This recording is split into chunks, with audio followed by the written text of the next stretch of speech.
അടിയാനായ തീയൻ അറിവ് നേടി വിഷവൈദ്യനായി.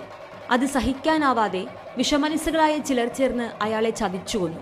അടിയാളന്റെ പ്രതിഷേധം അണപൊട്ടിയപ്പോൾ ഒരു തെയ്യക്കോലമായി അയാൾ പുനർജനിച്ചു.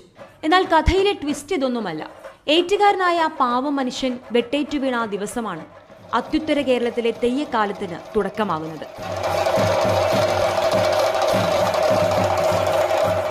വിഷഹാരിയായ ഈ തെയ്യക്കോലം ആടിയുറഞ്ഞിറങ്ങുന്നതിന് തൊട്ടു പിന്നാലെ ഒന്നല്ല 1000 വിഷഹാരികൾ പല പേരുകളിൽ കോരപ്പുഴയ്ക്കും ചന്ദ്രഗിരിപ്പുഴയ്ക്കും ഇടയിൽ ഉറഞ്ഞാടി തുടങ്ങും. വിഷം ഊറിക്കൂടിയ മനസ്സുകൾക്കെതിരെ പല രീതിയിൽ അവർ പോരാടും.